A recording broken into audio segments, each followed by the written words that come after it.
Good afternoon. Thank you for having us, AAMC.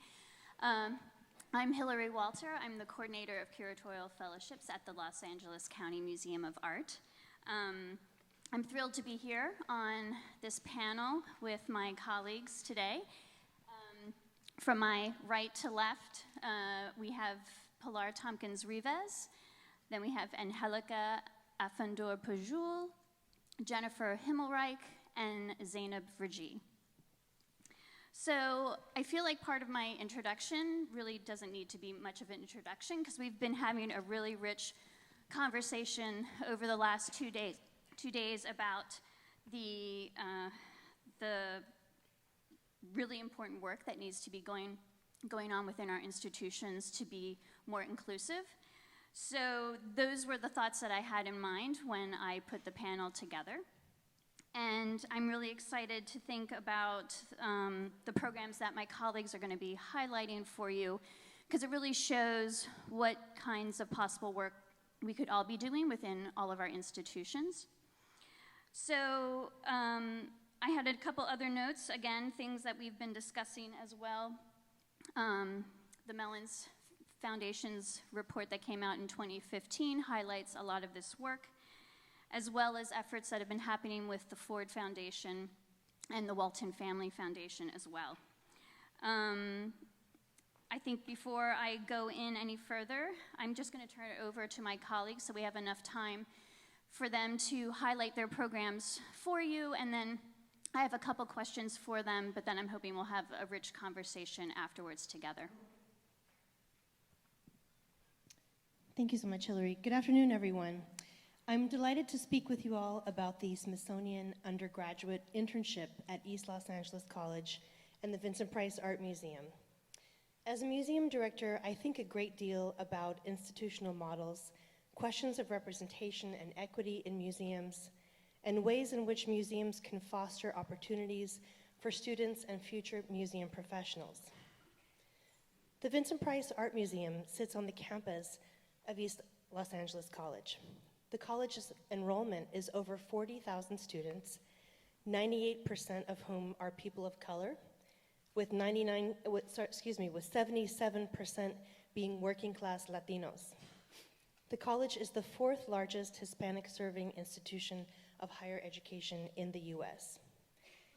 I joined the museum in 2016, and our goals over the past few years have been the following: to foreground the ideas and vision of artists and cultural practitioners that reflects the diversity of our society, to shift the canon of art history by centering artists of color rather than sidelining them, to bring scholarship and art historical integrity to the work of artists that are under-recognized, to be a national leader in issues of diversity and equity in museums, to be accessible, and to listen and respond to the voices of those around us.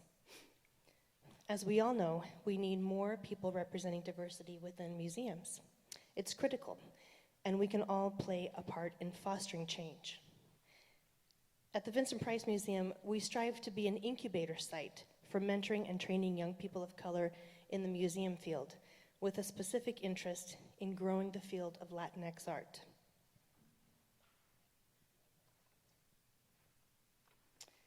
I want to show you this graph that isn't rooted in hard data, which I know is a very dangerous thing to do with an audience like you, all experts, but this is my own personal speculation on the Latinx art world. On the left, you see the general areas of the art world at large. All of these areas work in tandem to propel the art sector forward.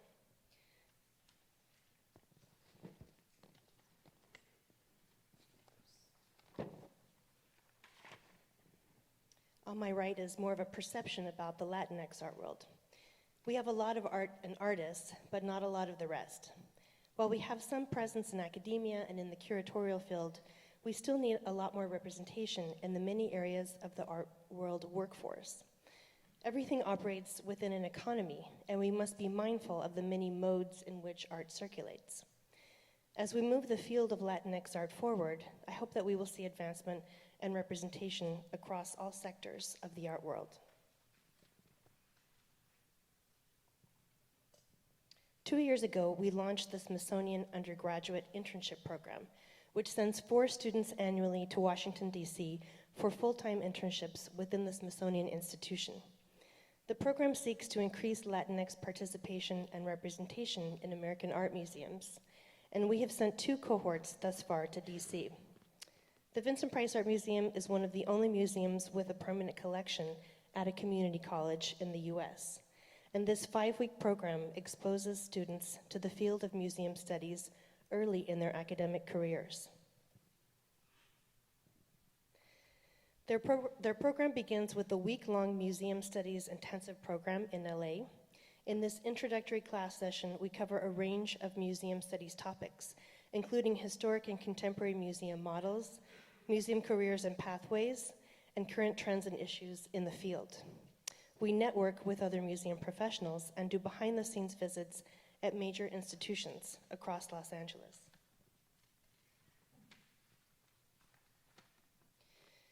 In Washington, D.C., interns spend 4 weeks working full-time with a Smithsonian mentor in their department.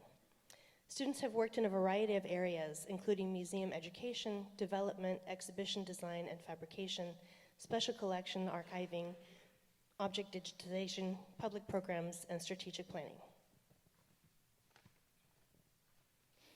At the end of their internship, students present on the work they accomplished, as well as the highlights and challenges of their experience. We have found that students are coming out of the program with new levels of confidence, from academic, personal, and professional, and are pursuing other internship opportunities, and are transferring to 4-year universities, by and large, as art history majors. Building on the success of the program, we are launching a museum studies certificate program at the college this fall. We're working to maximize the museum's potential as a critical resource within our educational institution, where we can be a hub, a laboratory, and a home to students interested in careers in the arts.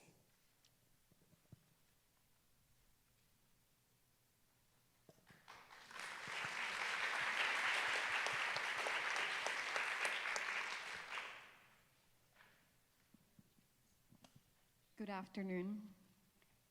Thank you, Hillary, for inviting me, and it's really a pleasure to be here.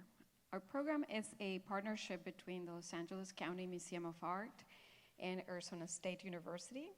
It is a fellowship that seeks to support the LACMA and the ASU Art Museum employees of diverse backgrounds and underrepresented communities to obtain their master's degree in art history and gain greater experience beyond their current positions in order to make them more competitive in the museum field. The partnership is on its first year, so we are still in the process of learning what it takes to make it a successful program. It started as the brainchild of ASU's president, Michael Crow, and LACMA's director, Michael Gavin.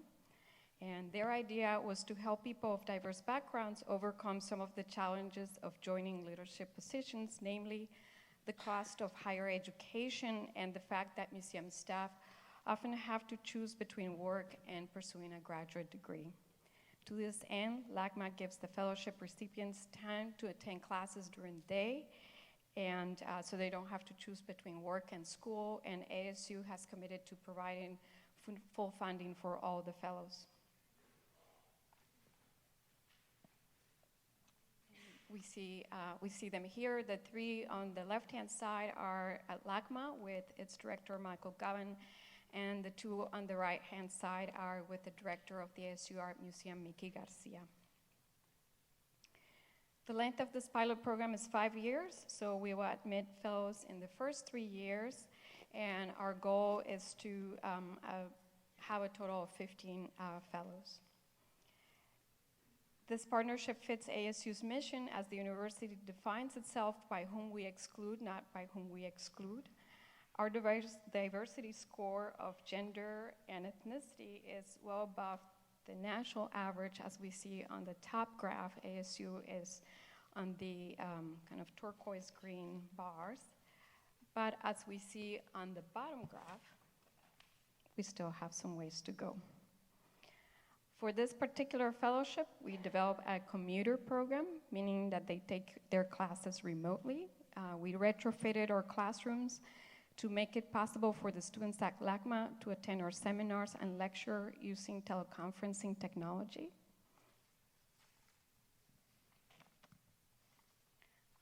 So this is one of the classrooms, and I took the photo, so I'm sitting on one end of the table, and on the other end on the screen, we see Deandra Lassam, who's one of our fellows. So she is at LACMA at the moment, and then around the table are the other students in the classroom. And then our ASU Museum students, since they are on campus and they come directly to the classes. This allows both the LACMA employees and the ASU Art Museum students or employees to participate in our classes during daytime, and also our students or other students then benefit from their contributions to the classroom as museum professionals. LACMA Curators have also taught graduate courses remotely, so our campus students can also learn about topics or areas, fields that we don't generally offer, and then of course they benefit from their wealth of experience. Now the fellows will complete their master's degree in 3 years versus our regular 2-year program, so this allows them to take 2 courses per semester and versus a regular 3 courses per semester, so they can fit their coursework with their obligations at the museum.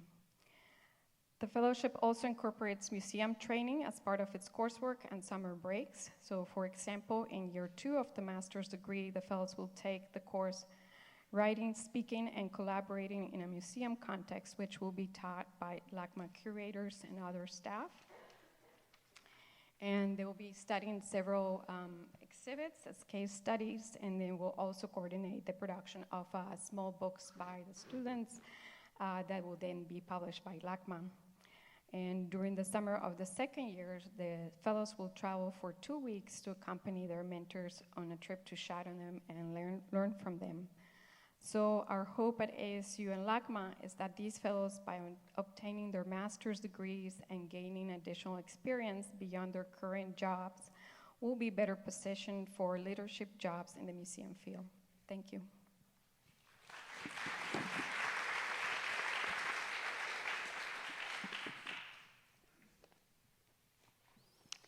Yat she Jennifer Hemmelreich Ginisha, Izatlanin Nishle, Twitch in Ibash's Chin, Twidik Ojadashache, no Tidana and Kachini Dashanella. Hello, my name is Jennifer Hemmelreich. I am many goats born for bitter water. My maternal grandfather is saltwater. My paternal grandfather is Ute people of the Red Running into the Water Clan. I give thanks to the Lenape people on whose ancestral and traditional lands we are meeting today. Thank you to the Andrew W. Mellon Foundation for generously funding our program. Thank you to AAMC and the AAMC Foundation for giving our programs the opportunity to share the work that we do. And finally, thank you, friends old and new, for attending our presentation today.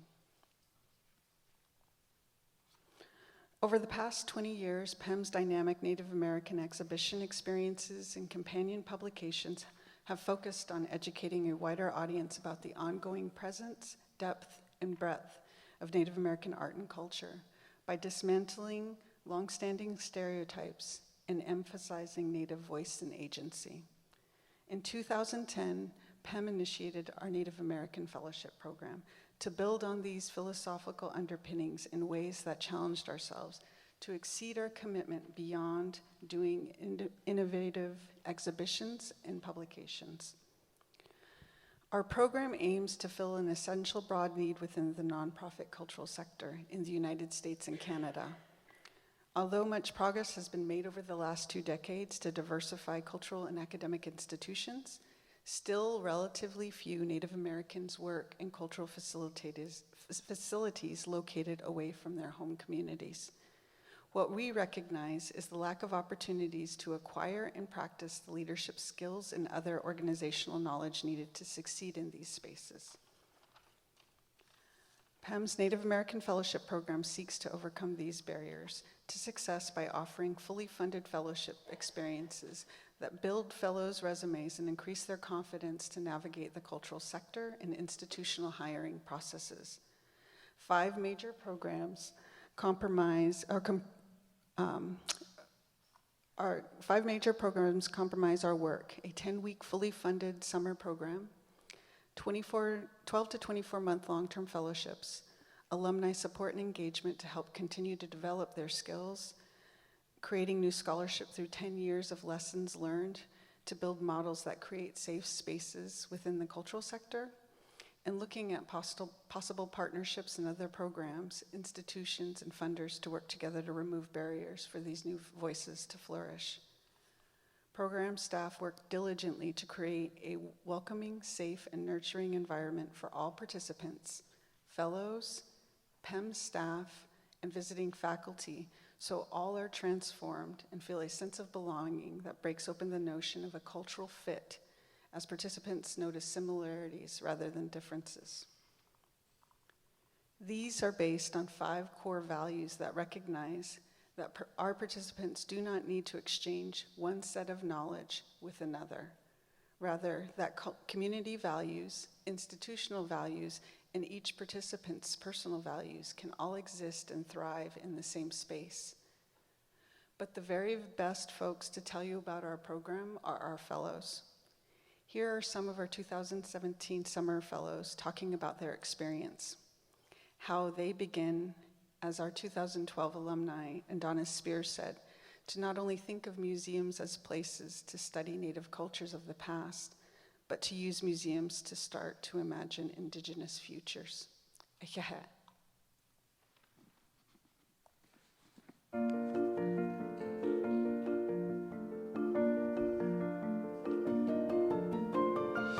One of the things that I have really enjoyed about my time here is how passionate everyone is. It's been really nice at PEM, learning how such a big organization puts exhibits together. Being able to see the exhibitions and the work that goes into every single little thing. My confidence started showing when I was able to contribute my ideas in meetings. You know, it's something that I need in my tool set, my skill set. I have been at other institutions where I haven't gotten that feeling where everyone feels supported and everyone feels like their ideas matter. People are so generous with their time and they're very accessible. I've met with curators, assistant curators, people on the leadership team. I've never felt so welcome in an institution. I learned a lot about mentorship. I've benefited from having a lot of mentors in my career that have helped me get to where I am. All of the camaraderie of the fellows has really given me confidence to move forward in my career. I learned a lot from the other fellows. They're all just very passionate about their tribes, the work that they're doing. Everyone in this program comes from a different place. They're at a different point in their career or their education, but we all have something to offer and we all have an important voice. I have a community and I have a network and I have people behind me. It's not all about me figuring everything out. It's about us figuring everything out together, and I'm very excited for that.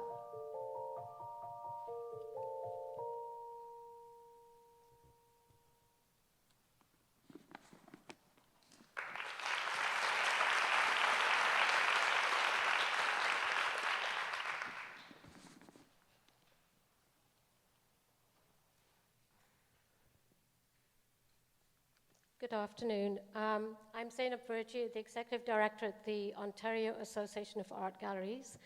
And I want to thank the AAMC and Hilary Walters and the panel today for giving me the opportunity to speak with you. So I'm going to offer a Canadian context, and you can see I've got a rhetorical title up here, which I borrowed from a Canadian artist's work, Divya Mehra. And her title was actually, instead of exclusion, she had put, how many miles to exclusion, and I exchanged that with inclusion. It came from a work which was, we don't stand in line, borrowed shoes hurt your feet, or to India and back, why we must not give up. So when I was asked to join the panel in the first conversation that we had, the question that I posed was, why are we still talking about this? And you can see that I'm presenting a context that occurred in Vancouver, which is where I used to live at one time.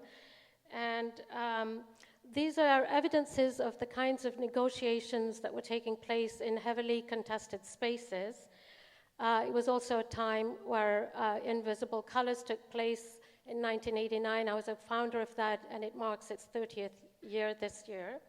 But it was in 1991 that the Vancouver Art Gallery issue really came up. And this issue was about accountability, accessibility, and the politics of race, whereby the gallery had invited and had imported Fabled Territories from Britain, which was a Black British artist exhibit. And the contestation was that why was the gallery not showing local work? And I think some of you might be aware of some of the, never showing work that was in your own backyard. But anyway, it was a very interesting public moment. And it went through a transparent public process, but unfortunately, the response or the way to deal with it at that time was even more exclusion, and whereby my position was terminated as an advisor to the Vancouver Art Gallery board. However, the director at that time then went to the Whitney, and I think was hit with the 1993 Whitney Biennale, which really, spoke about some of this. So in the Canadian context, Canadian Art published a study in 2017 produced by Michael Miranda, Hard Numbers. It was called A Study on Diversity in Canada's Gallery. And basically, he poses two questions. How is the diversity of geographic communities measured? And how do we, as community at large, in the visual arts, reflect the larger community? So some of the key findings, I won't go through all of them, include that the gallery management is whiter than Canadian artists in particular, and the Canadian public in general. Another one is that gallery management diversity is lagging behind even 1996 general population demographics. Visible minority and Indigenous gallery administrative staff are severely underrepresented, and that regional art ecology particularities really matter. And the less money a gallery receives, the more likely the director or curator is Indigenous. The figure on the left, job titles and demographics by region, and I think the key finding here is that the regional art ecology particularities really matter. And the one on the right is that the key finding is that visible minority and Indigenous gallery administrative staff is severely underrepresented. Unlike gender, the main story of visible minority and Indigenous gallery administrative staff is the severe underrepresentation as compared to the general population. Indeed, the representation is so low that any fine-grained analysis of other trends within the data cross-tabulated with visible minority status must be taken with a certain amount of caution. I think the key takeaway here is really that in the end, it is the boardrooms of these institutions that must be held accountable because they set the conditions of representation within the gallery programs and through their hiring. And I think it's no surprise that diversity in boardrooms of Canada, a population somewhat equivalent to the pool of candidates for boards of at least the larger galleries, is similarly underrepresentative of Canada at large. And I think what the implication here is that diversity is not an HR issue. It is far more complex and nuanced, but I'm going to come back to this later. So, given this context, OAG identified the significant gaps in cultural diversity at executive leadership levels and prioritized a professional development strategy responding to leadership concerns raised by art gallery colleagues at both the provincial and federal levels. The OAG created a mentorship program in 2014 with funding for 3 years from the Ontario Trillium Foundation. The aim was to really help culturally diverse art professionals, including Indigenous and visible minorities, accelerate their transition to leadership positions. And this is because we know that charitable board of public art galleries are entrusted with leadership and complex mandates, including the operation of significant buildings, collections management, artistic mandates, and all in service to the public. And that it takes many years to develop competencies to be a successful art director because of this sort of complex blend of artistic and executive competencies that are needed. So the program decided that it would basically do a mentorship program, and it matched 6 mentees with 6 mentors from senior art leaders in the public art gallery system. The pair designated their own mentoring relationships and really was a forum and an opportunity for both mentors and mentees to develop skills and exchange information. The project components consisted of mentorships, which lasted 9 to 12 months. There were 2 workshops on diversity and adaptive leadership and innovation and leadership practices and collection cares. A website was developed. I think there were several think tanks, and there was executive coaching, through an HR consultant as well, a cultural pluralism consultant, and a change management consultant, and also significant networking opportunities. And I think the cultural pluralism piece was really about how do we make sectorial transformation rather than just like a gallery transformation. It was a really interesting program, and I think the key in this was the mentoring piece. Right, so what we discovered, though, that there is no one right path to leadership in art and culture, or to bring leaders into that, bring new people into that. There's no one single way.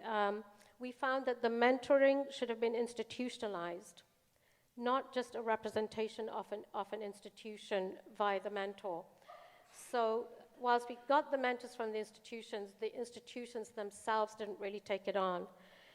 But that we need to develop capacities of mentoring within institutions. Another thing was that the term of mentoring should have been at least 3 to 5 years to measure any effective change, and that we needed a capacity to track progress and follow up after the end of the mentorship program. So these are all, lessons learned for anyone who's interested in implementing something like this. There is no right path to this, and we're circumspect of this, but we continue with other initiatives, and I'm just going to really quickly point to these. We held recently a workshop series called Through the Prism of Diversity as related to collections management, and really focus on how do you de-ascension and ascension, with a focus on bringing on new types of work to the collection. We are coming up this year will be a 3-day think tank on reconciling institutionalized practices with a focus on Indigenous collections, and it will be primarily run and led by Indigenous leaders. And this year we'll be acknowledging a peer. We have an annual awards program like the AMC, and we're instituting a BIPOC award for recognition of BIPOC artists, curators, and others who work within the system. I want to now really sort of end with the statement that I think what we need to be doing is problematizing diversity and inclusion. You'll notice these have become mantras in our sector. And these are contested terms whose genealogies are really emerged from a management and a different kind of literature from actually something that came up in the United States, I think, Workforce 2000, where diversity was just seen as an economic asset, and this sort of idea of equity, equality, affirmative action, and the contestations that we're speaking about to be in the space is actually being lost within this terminology. And so I'm going to stop there so that we have an opportunity for some questions with you. Thank you.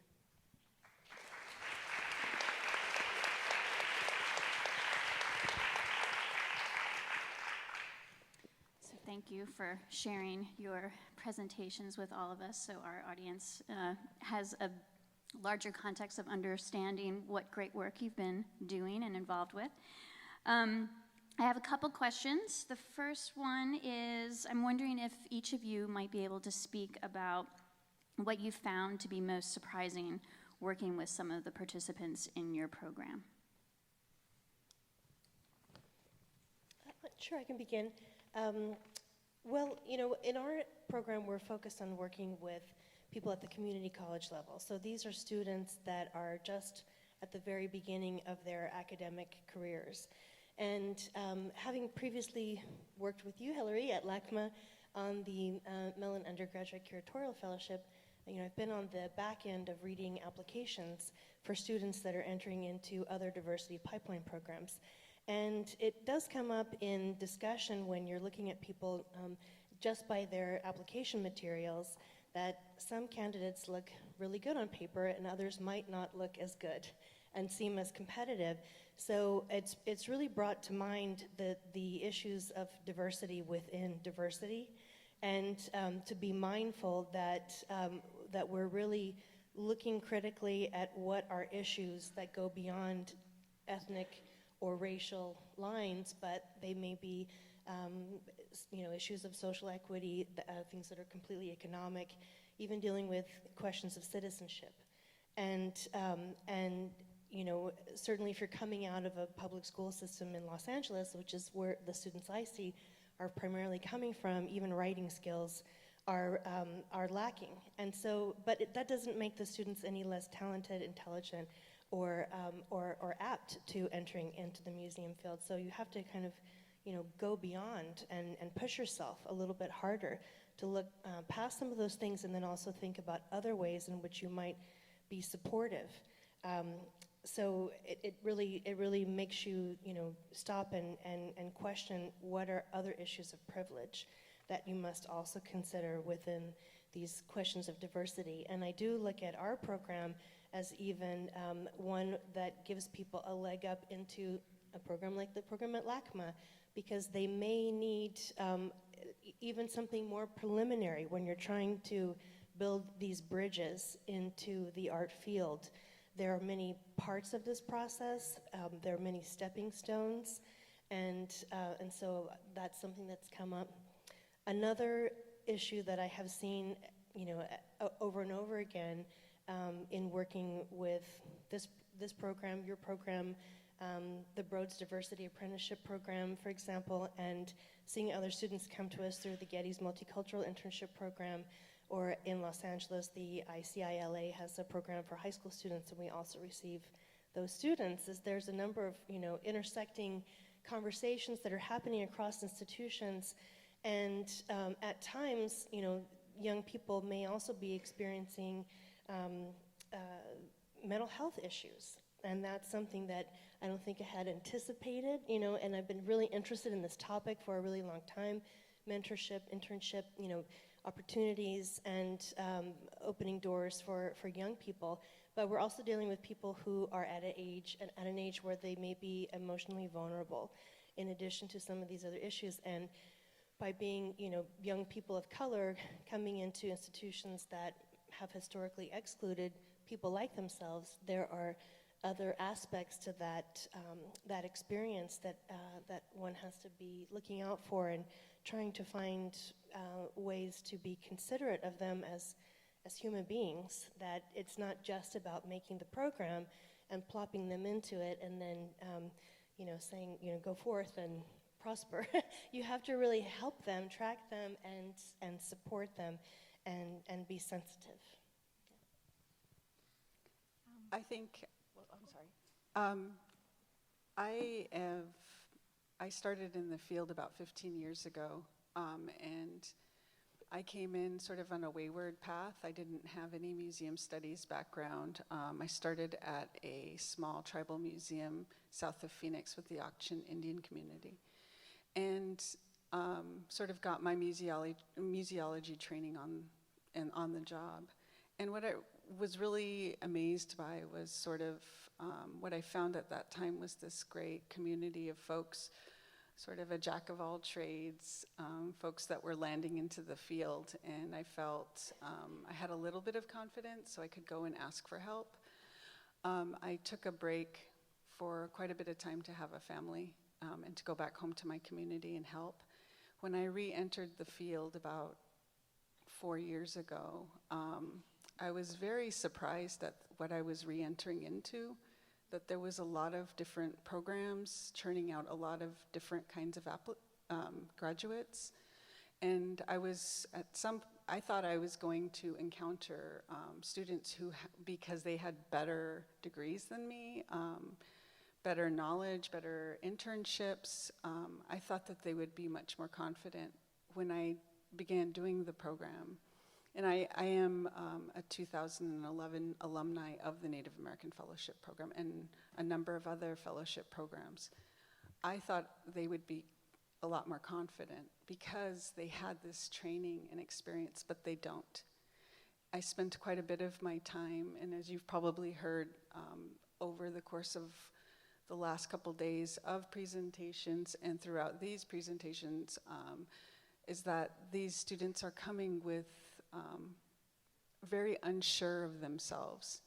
And so what I feel like what we do at PEM is really build a community around them and help build a safe space so that they can do that and succeed and reach out. So I think that there's, I thought that the field would give them that. I thought that these experiences would give them confidence, but that's not coming by it. And I will say as a newbie into the AAMC world, it's very different. The very first night that I was here, and I thought, all I kept thinking was, God, you have to have a lot of confidence to work this room.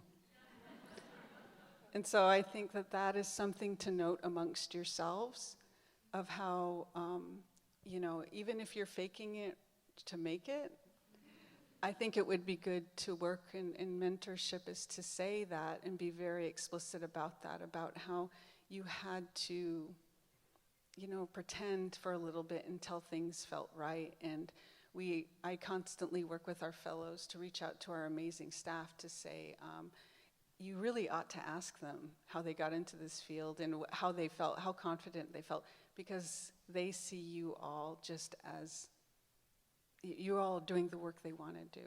So I think that that's something to think about.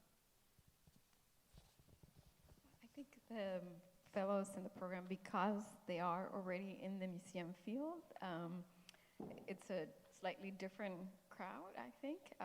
They've been working for years. There's a very diverse group in the sense that some are curatorial assistants, one is an assistant registrar, another one is a major's gift officer at LACMA. So I think the kind of common aspect I see about them, or the common quality I see in them that has surprised me, is their drive, their ability to time manage. We're asking them pretty much to work full time and then take on all these graduate courses. And so I'm always surprised to see all the things that they manage to do, the things they want to do, their desire to change the museum feel, how articulate, how vocal they are. So for me, that's been kind of a great surprise in the sense that I'm more used to the graduate students who come from undergraduate school and they're trying to figure out where they're going and they're still kind of fishing out there. But these are people who know where they're going and what they want to do, and that's been a true pleasant surprise for me. So. Thank you for sharing.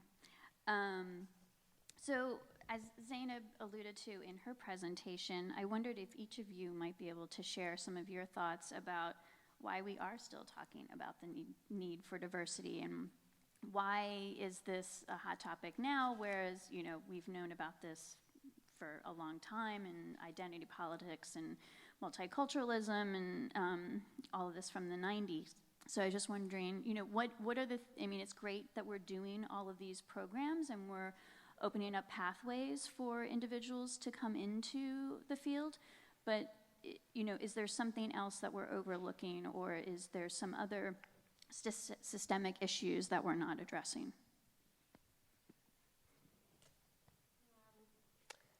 Yeah, well, I did highlight this at the beginning of my presentation, and just because I've been doing it for so long, it strikes me that why am I constantly having to keep, having to talk about it, but I'm glad that I am. Because, clearly we need to do this. I think one of the things is that the conversation is not mainstream enough. Like, it becomes an adjunct to core business. I think that's one of the key things. I think a couple of things yesterday that came out were that 50% of the time of a curator's work is, spent, let's say, in development is really interesting. But the other comment was that something about, the historical piece, right? How do you deal with the historical piece? And the thing is that we are your history.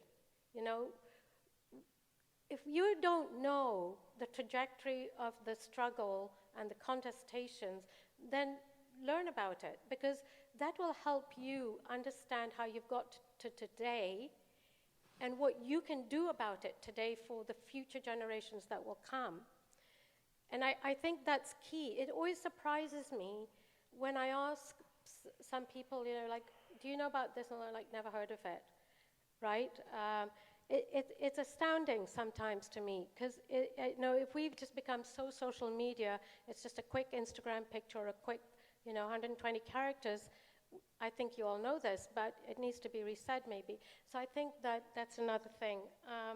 We don't give it enough attention, and it's complex and it's nuanced.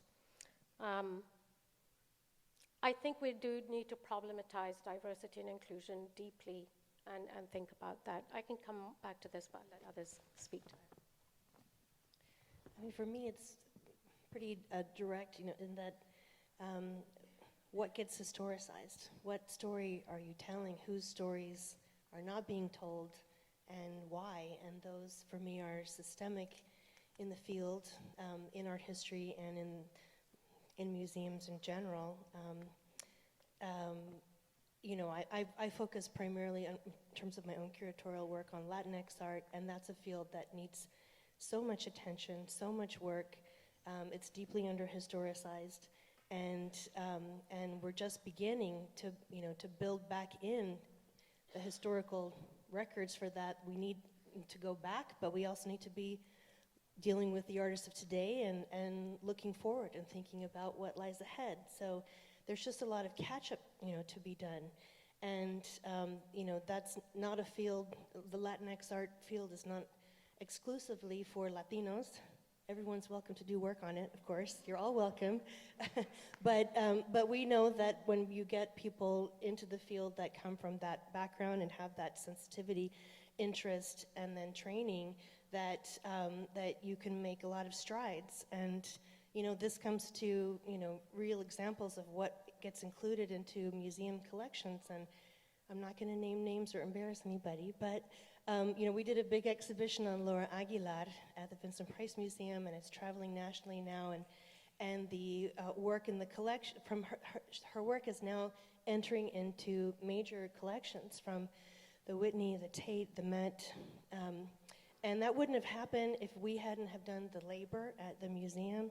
And one of the curators from a large institution asked me, well, why didn't I know about Laura Aguilar's work before?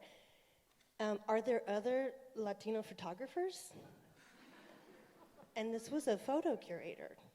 And so all I had to, do was I just, swallow and say, well, yes, of course, and smile. Let me tell you about some of them. So, but those are conversations that take place in someone's office, and you know that you have to be present, you have to have a seat at the table, and then somebody has to, do the labor around that artwork, and there have to be resources that are put towards that. And I know that we have Getty representatives in the House, and thank you for that funding, because it's critical, and it wouldn't have happened if we didn't have that time, attention to the work. I would say that universities also have to do some work at this. It's not just the fault of museums. Major universities today that still don't teach Native American art, Latinx art, African American art. So, I think that universities are complicit in this problem. If we're not a big part of the problem, that we are not training students, we're not offering topics that are relevant to our communities today. And I think also we need to think about both universities and museums about hiring practices.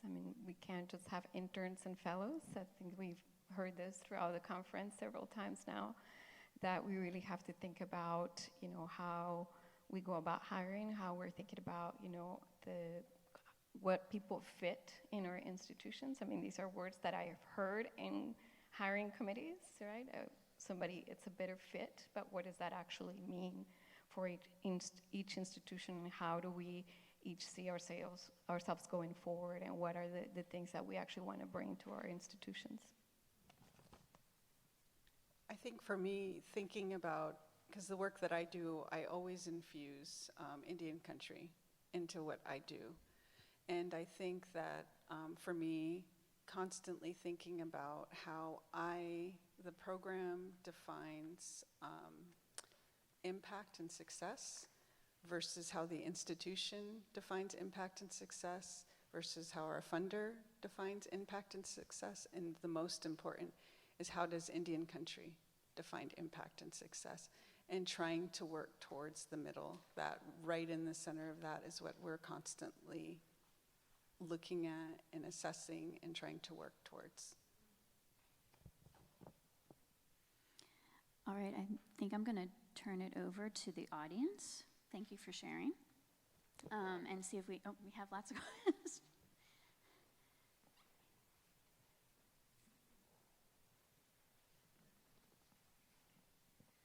Hi, thank you all for your presentation, and I'm going to put a question out there that I think can't really be answered, but I think it gets to this topic.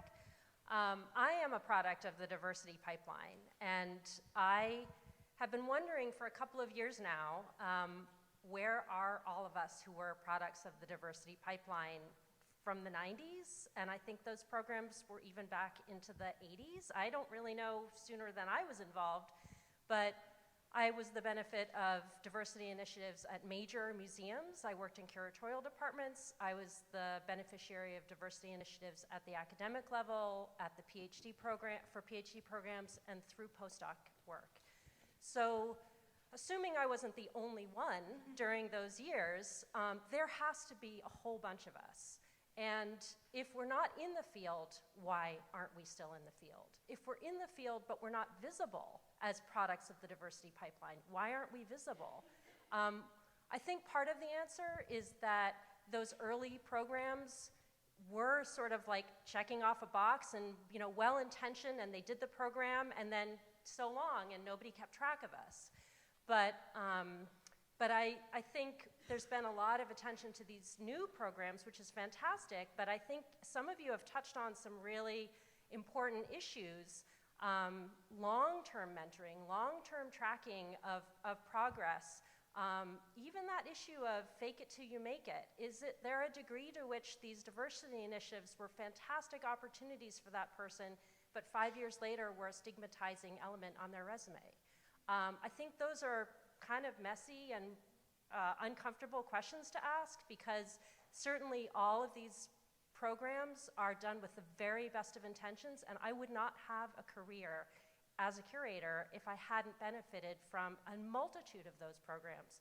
But why are we still asking this question? And it's not that we shouldn't keep asking this question, but there should be some results by now, and it seems like there aren't. Like, we're talking as if there are no results to show for 30 years of diversity pipeline to produce curators. So anyway, like I said, a question that maybe can't be answered, but I'd love to hear anybody's further thoughts on that. I think, thank you for your question, and I think, you make some really critical points there, and I think one of the OAG's program where we fell down was that we didn't have, first of all, that it wasn't institutionalized in the way that it should have been. It was too short, but really was the lack of ability or capacity for us to, follow that or to even repeat it. The unfortunate piece about this, these are all like project funding. You do it once, you can't get it again. You can't repeat the project. So it's like, okay, you've done diversity, it's become an adjunct to your thing. You did it, great, move on. What's the next big thing? So I think that's, at least in the Canadian context, I think your funding is different here. You have foundations and philanthropy and other things that we don't there.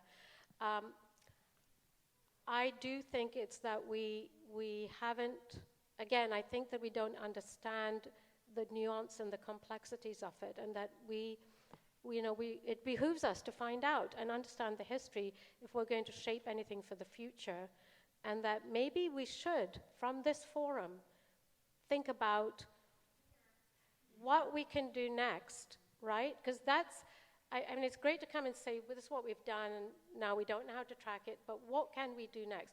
Is it a tracking thing? What is that? What is that data piece that we need to be collecting. And I would like to say that I'm really ready and willing to work and partner to make something happen and to, you know, carve out what the next piece could look like. I mean, I would, as somebody who isn't aiming to be a curator, I think that that's something that's very specific to curatorial work. You all are entering in, you have a ton of graduates coming out who want to be you. It's like a moving target, and it's like a pinhole target. I think there's going to have to be some hard questions that you ask yourself in terms of institutional hiring practices. I mean, there's tons of social media sites for emerging museum professionals, and they're just giving up because there's no jobs. And this is a real issue. And these programs are here, but one of the questions we didn't get to ask was, that was going to be asked, was where does the burden fall? It doesn't fall on these programs. Part of it falls on the field itself, and each of you sitting in those seats, in those positions of power. And people want a checklist of how they do diversity. I think it just starts with mentoring somebody coming along. Now you know more programs of amazing graduates. Why don't you connect with us when you say, guess what, I have a position. I'm gonna work to get them into that position. You have a lot more power than you think you do. And I don't think you're embracing it.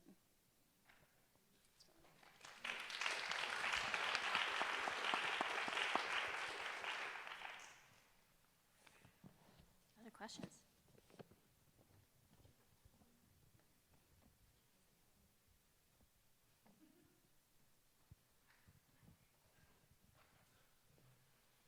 Hi. Sorry, do you mind? Yeah, go ahead. Thank you. She just got her mic. Thank you so much for this conversation. It's obviously still so very important. But I think when we talk about inclusivity and diversity in the field, one of the pieces of the puzzle that we often leave out are the elements of the economic gaps, and how we so often talk about this field as a field of passion, which it obviously is for all of us, and that's why we're here. But how does chronic underpay and the economic realities of this field also challenge our efforts towards inclusion? I would just love to hear any of your thoughts on that. I think it's a really important aspect that we don't talk about enough.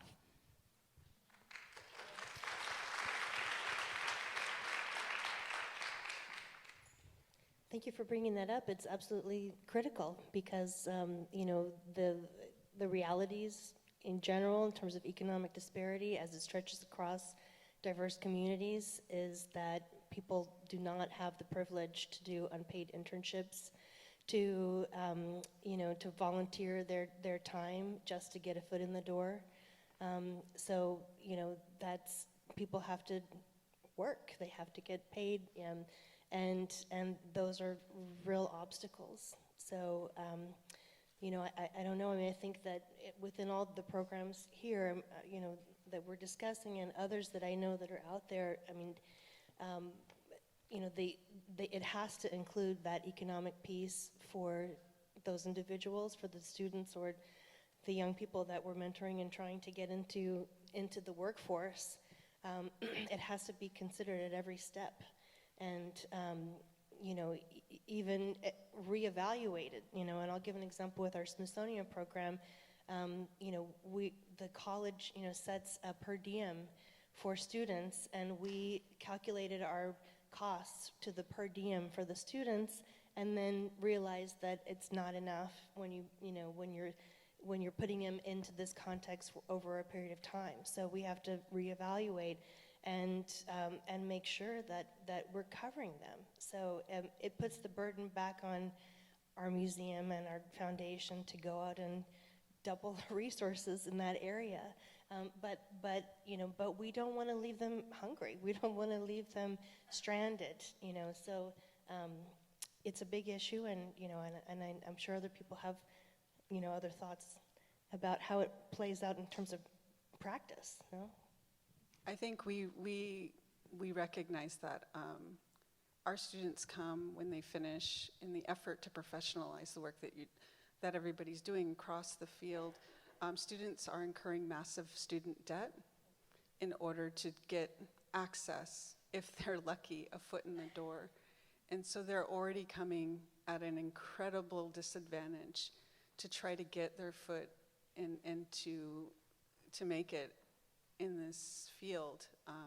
And it's why the program, Mellon started funding us 3 years ago. We just started our second round of funding with them.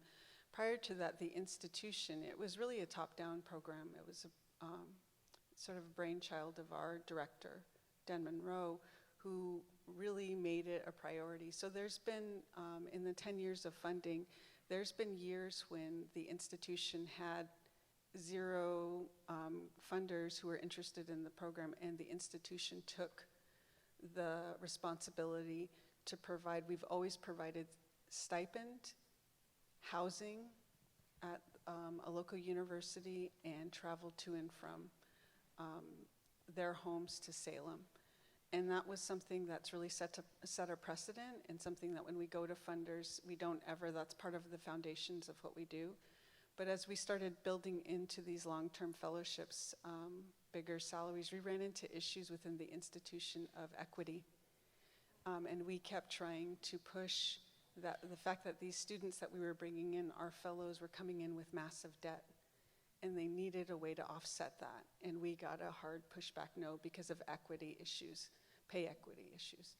So there's structures internally that we really need to question, that I think that really will only happen with folks who go in and say and recognize that these amazingly strong, needed voices also need you to help advocate for them in that way, finding a way to, I don't know, think about housing, think about moving costs, think about ways in which you can offset if they have a small salary.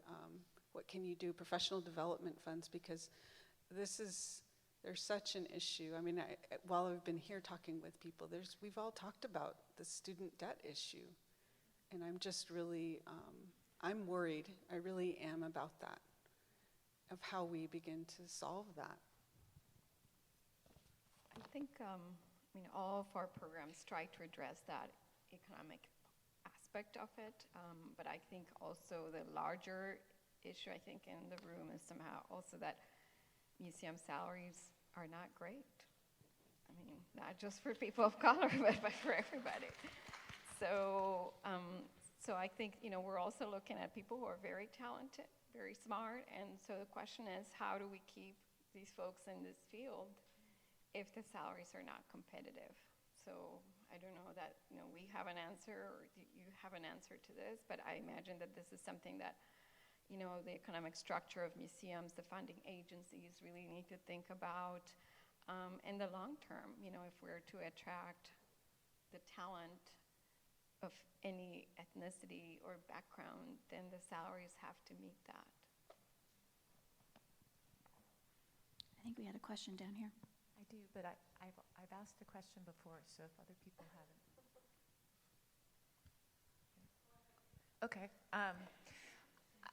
Zainab, I'm really interested in the way you said these are contested terms, and we need to problematize them, and I'd love to hear more on that. And also, Pilar, well, first of all, I think your work is amazing, and I've seen it, it's phenomenal. But the idea of diversity within diversity, I think, is such an important concept. I wonder, Rachel, if one of the reasons we're still asking this question is these terms of diversity, equity, inclusion have been used by certain institutional leaders without real investment in the work and understanding what that means and real self-questioning, so I think it leads to a lack of trust.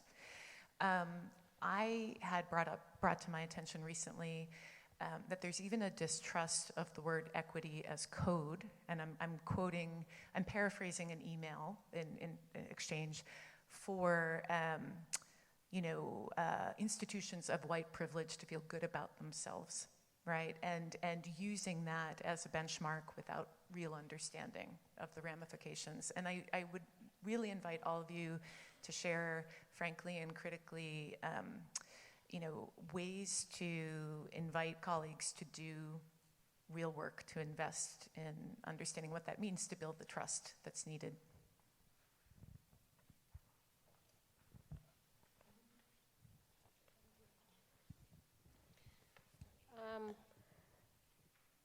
We're good with the time? Yeah, okay. We're in the red, but we'll see if we can keep going. I mean, I'm happy to talk to you afterwards as well. I mean, I think for me, yes, I do think it needs to be problematized precisely for the reasons that you're saying. And I know that just saying equity, equal opportunity, or exchanging them. But I think what's happened is that we've moved away from the social agenda to a neoliberalized agenda. And that's what the issue is, right? And it's I mean, you can hear it in the language. It's self-care, community care. Where's the word social gone, right? And I think that's why I think we need to understand deeply, like, where this has all come from.